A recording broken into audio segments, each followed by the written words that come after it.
Matt Walsh over at Daily Wire, who's been in many ways leading the charge on this whole thing. He's the one behind the movie What is a Woman, all that stuff. He loved this clip. He loves DeSantis. And he was saying no other candidate has come close to being this direct on this issue. Let's play it. Shot one. Some of this is, yes, it's taking away opportunities in athletics and some other stuff, and that's really, really important. But I think there's also just the issue of, are we going to be a society based on truth? Or are we going to be a society based on deceit? And if you take a man and they dress up as a woman and you tell me I have to accept that they're a woman, then you're asking me to be complicit in a lie. And I just refuse to do that. Wow. Pretty extraordinary and right on the nose, like going beyond sports and women's locker rooms and all that. Before I bring you in, I'll just play the other side. Here's just a highlight reel of Donald Trump Jr., I think, is in here, and Donald Trump himself. And there's a little bit of DeSantis. It's just a mashup of the other guys, including a little DeSantis, and their prior positions on this. I don't give a shit, dude. If you're an adult and you want to be trans and you do it, great. Yeah. If you're happy, you're productive. I actually Forcing don't it on give the a shit. kids Like, is I'm fairly liberal on the issue.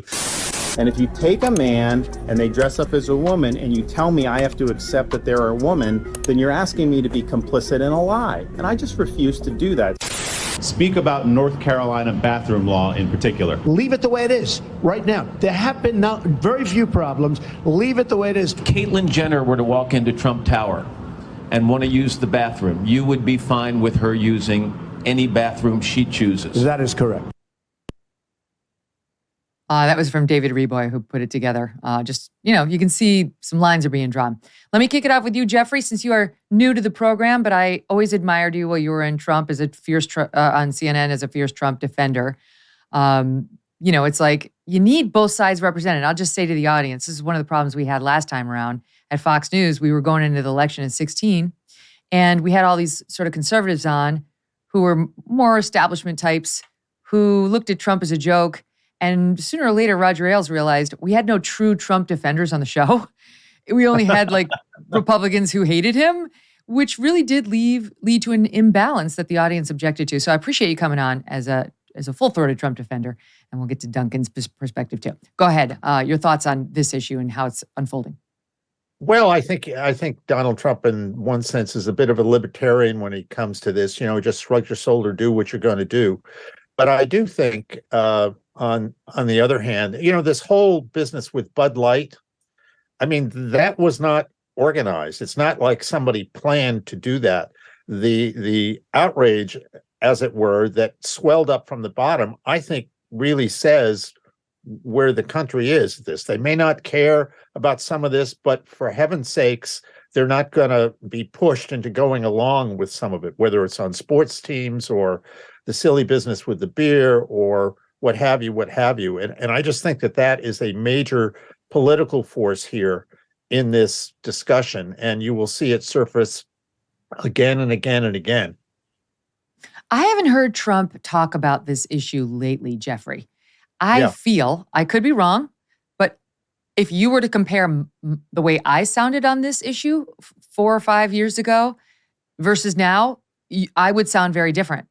And I do wonder whether Trump is going to sound different. Now, Rick Grinnell didn't sound different. He was sort of coming after people like David on this, suggesting some of this talk is transphobic. But I wonder, do you think Trump is going to sound more like DeSantis in that clip when he does speak about this? Oh, I think Donald Trump will always sound like Donald Trump. He used to kid me that I compared him all the time to Ronald Reagan, but as I also tried to say, Trump is Trump. Reagan was Reagan, and I think in this case, Trump is not going to be DeSantis; he'll be Trump, and his own unique take on this. Not to mention everything else, for that matter, but certainly on this. Michael, we played the clip earlier this week of Don Jr. out there ripping on the Bud Light boycott. I'll play just a little bit of it to freshen people's memory, but he was against it. Here he is. Anheuser-Busch totally shit the bed with this Dylan Mulvaney thing.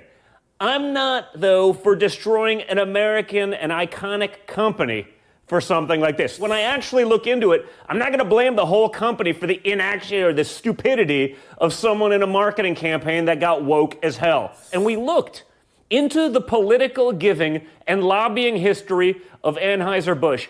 And guess what? They actually support Republicans. In woke corporate America, Anheuser-Busch supports Republicans. And by the way, here's Ron DeSantis on the issue of Bud Light. I've ever seen it. Why would you want to drink Bud Light? I mean, like, honestly, that's like them rubbing our faces in it. And it's like these companies that do this, if they never have any response, they're just going to keep doing it. If you don't have conservative beer drinkers, you're going to feel that. And so, I think it's a righteous thing. Will we ever see you drinking a Bud Light again? No, I don't think so. Go ahead, Duncan. What do you make of it?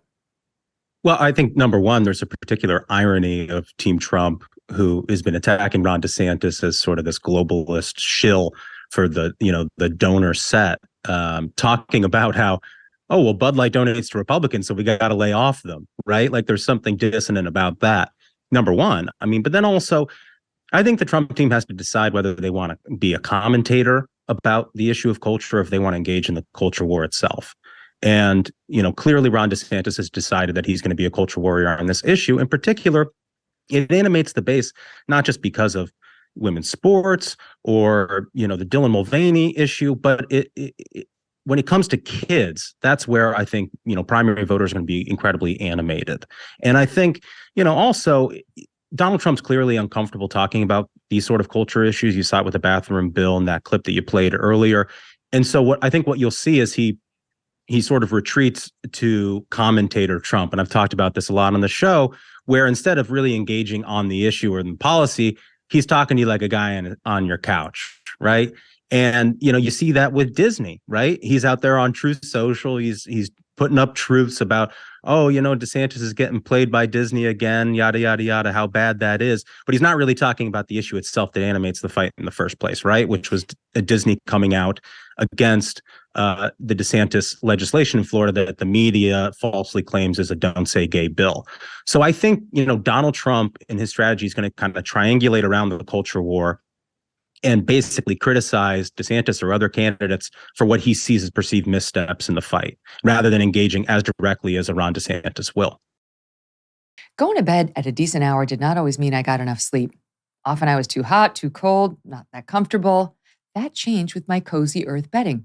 The softest, most luxurious, it really is, and responsibly sourced bedding on the planet. Cozy Earth bedding is naturally temperature regulating, so I sleep great in any weather. And I am not alone. Allison leaves this 5-star review. Love them. Softest, most comfortable sheets I've ever slept on. Cozy Earth bedding is made from 100% premium viscose from bamboo. Cozy Earth is so confident you are going to love their products. They offer a 100-night sleep trial, which means you have up to 100 nights to sleep on it, wash it, try it out. If you're not completely in love, just send it back for a full refund. Whether it's their luxury sheets, their loungewear, pajamas, or new bath towel collection, you will love shopping at Cozy Earth. And now you can order their bedding in 5 awesome colors. Hurry though, save 35% right now on Cozy Earth. Go to CozyEarth.com, enter my promo code Megyn, and save 35%. CozyEarth.com, promo code Megyn, M-E-G-Y-N, CozyEarth.com. Hey, thanks so much for watching. If you like what you just saw, hit the subscribe button for more clips and full episodes.